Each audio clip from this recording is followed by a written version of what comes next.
दोस्तों, चाहे मर जाना मगर यह 3 बातें स्त्रियों को कभी मत बताना। नमस्कार, हर हर महादेव।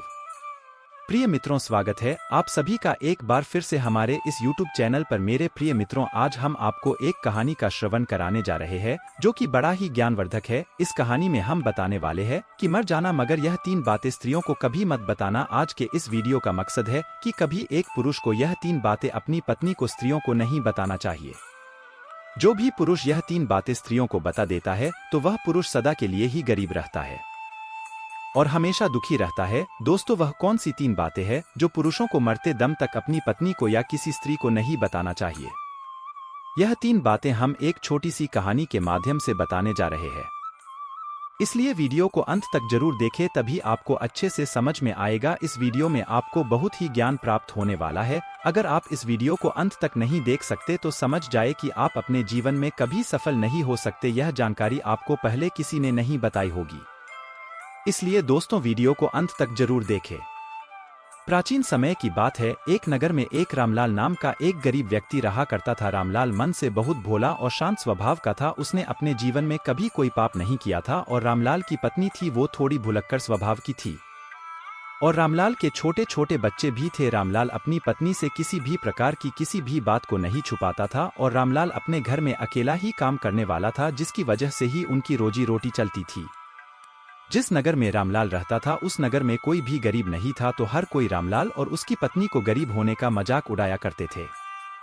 रामलाल उसी नगर में एक बड़े से सेठ के यह माली का काम किया करता था, जिससे ही उनका घर खर्च चला करता था। रामलाल तो ज्यादा पढ़ा लिखा भी नहीं था, इस कारण उसे माली का काम करना पड़ता था और जिस सेठ के यह काम करता था वह सेठ बहुत चालाक था। रामलाल को उसने कम पैसे में अपने यह काम पर रखा हुआ था और रामलाल को यह बात पता थी, लेकिन ज्यादा पढ़ा लिखा नहीं होने के कारण वह चुपचाप काम कर रहा था और रामलाल के दिन ऐसे ही बीत रहे थे। लेकिन एक दिन की बात है, रामलाल की तबीयत अचानक खराब हो गई और वह काम पर नहीं जा पाया। वैसे भी रामलाल का सेठ थोड़ा खड़ूस मिजाज का था। उसने रामलाल की जगह किसी और को काम पर रख लिया और फिर जब रामलाल दूसरे दिन काम पर गया तो उसका सेठ उसे यह कहकर भगा देता है कि तुम बहुत कामचोर हो, तुम हमेशा कुछ ना कुछ बहाना बनाते रहते हो, इसलिए हमने तुम्हारी जगह किसी और को काम पर रख लिया है। और हाँ, तुम्हारी पिछले दिनों के जितने भी पगार बनता हो उसे ले जा सकते हो और कल से तुम्हें काम पर आने की कोई जरूरत नहीं है, क्योंकि हमने तुम्हारे अलावा किसी और को रख लिया है। रामलाल यह सुन उदास हो जाता है। इसके बाद रामलाल अपने सेठ से पिछले महीने की पगार लेकर अपने घर आ जाता है। रामलाल बहुत ही दुखी होता है और फिर घर आकर रामलाल जैसे ही अपनी पत्नी को पैसे देता है, उसके बाद जब रामलाल अपनी पत्नी को बताता है कि मेरी नौकरी छूट चुकी है, अब कल के बाद मैं कहीं नहीं जाऊंगा, उस दिन से रामलाल अपने घर में ही रहता, क्योंकि रामलाल के पास अब कोई भी काम नहीं था। मित्रों, उसके बाद देखते ही देखते कई दिन बीत गए, परंतु रामलाल को कोई भी काम भी मिल रहा था और घर में रखे हुए जो भी पैसे थे अब वे भी धीरे धीरे खर्च हो रहे थे। उसके बाद रामलाल इस बात को सोचने लगता है कि अब हमारे घर का खर्च कैसे चलेगा, हमारे घर में कमाने वाला केवल मैं ही अकेला हूँ और मुझे कुछ ना कुछ तो करना ही होगा, वरना इस तरह तो हम भूखे ही मर जाएंगे। दोस्तों, इस प्रकार देखते ही देखते कई दिन बीत गए और फिर एक ऐसा समय आता है कि रामलाल के घर में खाने के लिए अन्न का एक दाना भी नहीं बचता है। रामलाल बहुत ज्यादा परेशान होता है और फिर मन ही मन अपने आप को कोसने लगता है कि ऐसा हमारे साथ ही क्यों हो रहा है। मैं कितना बेबस हूँ कि 2 वक्त की रोटी का भी इंतजाम नहीं कर सकता, ऐसा कब तक चलेगा, मुझे कुछ ना कुछ तो करना ही पड़ेगा। उस रात को रामलाल के साथ साथ उसके बच्चों और पत्नी को भूखे ही सोना पड़ता है। रात को तो जैसे तैसे गुजार लेते हैं। फिर सुबह होते ही रामलाल लकड़ी काटने के लिए वही पास के जंगल जाने के लिए निकलता है। फिर वह रास्ते में सोचता है कि लकड़ियां काट के उन्हें बेच दूंगा, जो भी पैसे आएंगे उससे शायद कुछ हो सकता है। जैसे ही जंगल में लकड़ियां काटने के लिए जाता है तो रामलाल को एक संत दिखाई देते हैं। संत को देखने से पता चलता है कि वह बहुत बड़े विद्वान है। रामलाल संत के नजदीक जाता है। वह संत ध्यान कर रहे थे और रामलाल ने संत को प्रणाम किया। रामलाल की आवाज सुनकर वह संत ने अपनी आंखें खोली। फिर रामलाल प्रणाम करने के बाद संत के पैरों में गिर जाता है और कहता है कि हे गुरुदेव, मेरे घर में खाने पीने के लिए अन्न का एक दाना भी नहीं है, मेरी पत्नी और बच्चे भूख से मर रहे हैं, कृपा करे मुझे ऐसा सुझाव दे ताकि मैं अपने घर की स्थिति ठीक कर सकूं। दोस्तों, इस तरह रामलाल के विनती करने के बाद वह संत रामलाल की ओर देखते हैं और वह संत रामलाल की तरफ देखकर यह पता करता है कि वह बहुत ही सीधा है।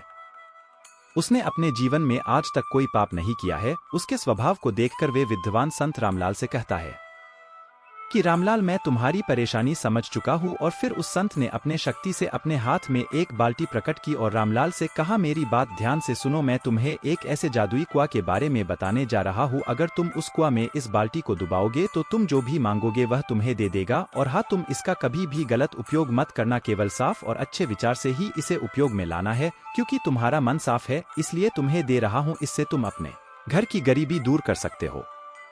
और याद रहे, अगर तुम इसके बारे में किसी आदमी या किसी औरत को बताया तो उस दिन के बाद से तुम्हें वह कुआं किसी भी प्रकार का कोई वस्तु नहीं देगा। मित्रों, रामलाल सीधा साधा था। रामलाल उस संत के द्वारा उस कुएं के नजदीक जाता है और उस कुआं के नजदीक जाकर रामलाल सबसे पहले अपनी पत्नी और बच्चों की याद आ गई। और फिर रामलाल सबसे पहले उस कुआं से एक बोरी चावल और आटा मांगता है और बाल्टी उस कुआं में डुबाता है। जैसे ही रामलाल कुआं से एक बोरी चावल और आटा मांगता है तो झट से ना जाने कैसे उसके सामने एक बोरी चावल और आटा आ जाता है। रामलाल वह चावल और आटा की बोरी को लेकर चला जाता है और घर जाकर अपनी पत्नी और बच्चों को रोटी चावल खिलाता है और सभी भरपेट भोजन करते हैं। उस दिन रामलाल ने अपनी पत्नी को यह नहीं बताया था कि मैं चावल और आटा कहाँ से लाया हूँ, परंतु जैसे ही रामलाल दूसरे दिन उस कुआं के पास जाता है, रामलाल उस कुआं से 10 सोने की मुद्राएं मांग लेता है। और जैसे ही रामलाल मांगता है, झट से उसके पास 10 सोने की मुद्रा आ जाती है और रामलाल 10 सोने की मुद्रा पाकर खुश हो जाता है और अपने घर को आ जाता है। घर आकर रामलाल अपनी पत्नी को सोने की सिक्के देता है तो रामलाल की पत्नी भी बहुत खुश होती है। उसके बाद रामलाल अपनी पत्नी को सारी बात बता देता है, क्योंकि रामलाल की पत्नी जैसे ही रामलाल के हाथ में सोने के सिक्के देखती है तो वह रामलाल से पूछने लगती है कि आखिर इतने सारे सिक्के तुम कहाँ से लाए हो। तो रामलाल अपनी पत्नी को सारी हकीकत बता देता है। दोस्तों, रामलाल अपनी पत्नी से कुछ नहीं छुपाता, मगर रामलाल को इस बात का भी पता था कि उसकी पत्नी भुलक्कड़ है। वह सारी बातें अपने पड़ोसियों को बता देती हैं, जो भी उसे बताता हूँ, लेकिन उस बात को भूलकर रामलाल अपनी पत्नी को सारी बातें बता देता है। उसके बाद देखते ही देखते कई दिन बीत गए। रामलाल इसी तरह रोज उस कुआं से कुछ ना कुछ मांग कर लाता था और फिर एक दिन की बात है जब रामलाल अंत में उस कुआं से एक बाल्टी सोना मांग लेता है और जैसे ही रामलाल मांगता है तो झट से उसके सामने बाल्टी भर सोना आ जाता है। रामलाल वह सोना लेकर फिर से घर चला जाता है। दोस्तों, वह सोना और उस विद्वान संत का आशीर्वाद पाकर रामलाल के पास बहुत धन आ जाता है। रामलाल जिस सेठ के यह नौकरी करता था उस सेठ से भी ज्यादा पैसे रामलाल के पास आ गया था। दोस्तों, ये सब देखकर रामलाल के गांव में उसकी चर्चा होने लगी। उसके पड़ोसिया को ये सब देखकर हैरानी होने लगी कि अभी तक जिस रामलाल के घर में खाने के लिए अन्न का एक दाना भी नहीं था, उसके पास इतना सारा धन कैसे आया। आखिर क्या है उसके इतने जल्दी धनवान होने का रहस्य। दोस्तों, रामलाल से कोई भी इस बात को पूछता कि आखिर तुम इतनी जल्दी धनवान कैसे हो गए, रामलाल किसी को कुछ भी नहीं बताता था, परंतु वे लोग रामलाल को छोड़कर रामलाल की पत्नी से इस बात को पूछने लगे। दोस्तों, वो तो आपको पता ही है कि रामलाल की जो पत्नी वह थोड़ी भुलक्कड़ स्वभाव की थी। उसके पेट में कोई भी बात नहीं पचती थी, तो रामलाल की पत्नी सारी बातें गांव वालों को बता देती है। और एक दिन की बात है जब रामलाल उस कुआं के पास धन लेने के लिए जाता है तो वह कुआं रामलाल को धन नहीं देता। रामलाल कई बार उस कुआं से मांगता है और बाल्टी को उस कुआं के अंदर डुबाता है, मगर रामलाल के इतना मांगने पर भी वह कुआं रामलाल को कुछ भी नहीं देता। उस दिन रामलाल अपने घर आ जाता है और इस चीज के बारे में ज्यादा नहीं सोचता है, मगर रामलाल जब फिर से दूसरे दिन कुआं के पास जाता है तो कई घंटे कुआं से मांगता ही रहता है, मगर उसे कुछ भी प्राप्त नहीं होता है। फिर रामलाल निराश होकर वह सोचता हुआ अपने घर लौट आता है। फिर रामलाल अपने घर आकर अपनी पत्नी से कहता है कि हे भाग्यवान, आज मैं उस कुआं के पास से जाकर आया हूँ, मगर कुआं से जब आज मैंने धन मांगा तो कुआं ने कुछ नहीं दिया। कहीं तुमने किसी को कुआं के बारे में बता तो नहीं दिया। तो दोस्तों, रामलाल की पत्नी भुलक्कड़ स्वभाव की थी और वो अपने मन में किसी भी प्रकार की बात नहीं छुपाती थी और इसमें कोई संदेह नहीं है। तो रामलाल की पत्नी रामलाल से कहती है कि पियाजी, जब मुझसे गांव वाले ने पूछा कि इतना सारा धन तुम्हारे पास कैसे आ रहा है तो मैंने उन सबको बता दिया। दोस्तों, अपनी पत्नी के मुख से रामलाल इस बात को सुनकर रामलाल समझ जाता है, हो ना हो इसी वजह से ही ऐसा हो रहा है। उसके बाद रामलाल अपनी पत्नी को बहुत डांटता है और फिर इस तरह से कई महीने बीत जाता है और रामलाल के पास जो धन था वह धीरे धीरे से रामलाल के पैसे खर्च होने लगते हैं। और फिर एक दिन ऐसा आता है कि रामलाल अमीर से गरीब हो जाता है और फिर रामलाल की स्थिति वही हो जाती है। रामलाल के घर में खाने के लिए अन्न का एक दाना भी नहीं बचता है। दोस्तों, एक बार फिर से रामलाल और उसके बच्चों को रात में भूखा सोना पड़ता है। तब रामलाल अपनी पत्नी को कोसने लगता है और अपनी पत्नी से कहता है कि भुलक्कड़ ये सब तुम्हारी वजह से हो रहा है, अगर मैं तुम्हें नहीं बताता तो आज ये दिन देखना नहीं पड़ता, रामलाल अपनी पत्नी से कहता है।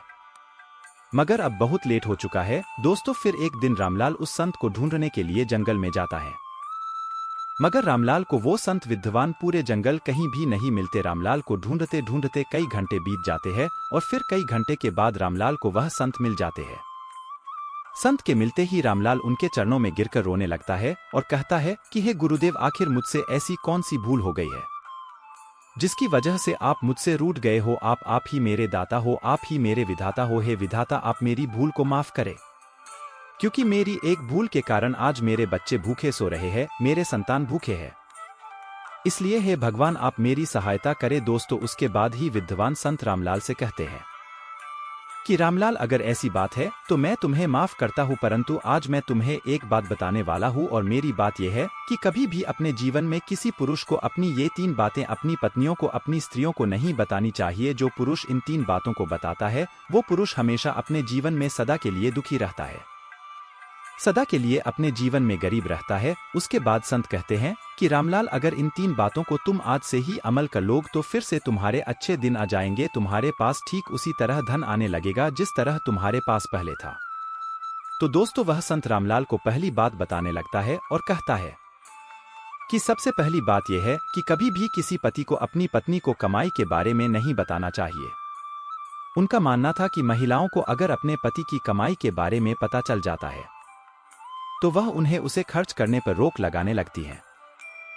कई बार तो वह उनको जरूरी खर्च करने से रोकती है और साथ ही अपने मायके के जरिए ढिंडोरा पिटने लगती है और अपनी बढ़ाई समझकर लोगों को बता देती है, जिसमें मानहानि एक पुरुष को ही होती है। दोस्तों जिस प्रकार से रामलाल की पत्नी ने गांव के अन्य लोगों को अपने पति के कमाई का जरिया बता दिया था, ठीक उसी प्रकार किसी भी पुरुष को अपनी कमाई का जरिया और कमाई के बारे में कभी भी किसी स्त्री को अपनी पत्नियों को नहीं बतानी चाहिए। दूसरी बात, यह बात पुरुषों को खास तौर पर ध्यान रखनी चाहिए कि यदि कभी किसी ने आपका अपमान किया हो तो इस बारे में भूलकर भी अपनी पत्नी को नहीं बताना चाहिए। महिलाओं के बारे में ऐसा माना जाता है कि कभी जीवन में पति से कहासुनी होने पर या फिर कोई और बुरा वक्त आने पर महिलाएं पति को उस अपमान की बात याद दिलाकर भला बुरा बोल सकती हैं। तीसरी बात, पति को कभी भी पत्नी को अपनी किसी कमजोरी के बारे में नहीं बताना चाहिए। पत्नी को यदि पति की किसी कमजोरी के बारे में पता चल जाए तो वह बार बार उसी का हवाला देती हैं और अपनी हर जिद मनवा लेती हैं। अपनी सबसे बड़ी कमजोरी को पति को पत्नी से सदैव छिपाकर रखना चाहिए। मित्रों हमेशा ये 3 बातें अपनी पत्नी से छिपाकर रखना चाहिए। तो मित्रों ठीक इसी प्रकार से विद्वान संत रामलाल को ये 3 बातें बता देता है। रामलाल संत के द्वारा बताए गए 3 बातों पर अमल करता है और उसके बाद अपने घर जाता है और घर जाकर इन 3 बातों पर अमल करने लगता है। तो फिर देखते ही देखते रामलाल के अच्छे दिन आने लगते हैं। मगर उसके बाद रामलाल उस विद्वान संत के द्वारा कही गई 3 बातों पर अमल करने लगता है और जब अपनी पत्नी को 3 बातें नहीं बताता है तो रामलाल रंग से राजा बन जाता है। तो मित्रों यह वो 3 बातें हैं जो कभी भी एक पुरुष अपनी पत्नी यानी स्त्री को नहीं बताना चाहिए। हमें उम्मीद है कि यह कहानी आपको अच्छी लगी होगी। आज के लिए बस इतना ही। वीडियो में अंत तक जुड़े रहने के लिए आप सभी दर्शकों का धन्यवाद।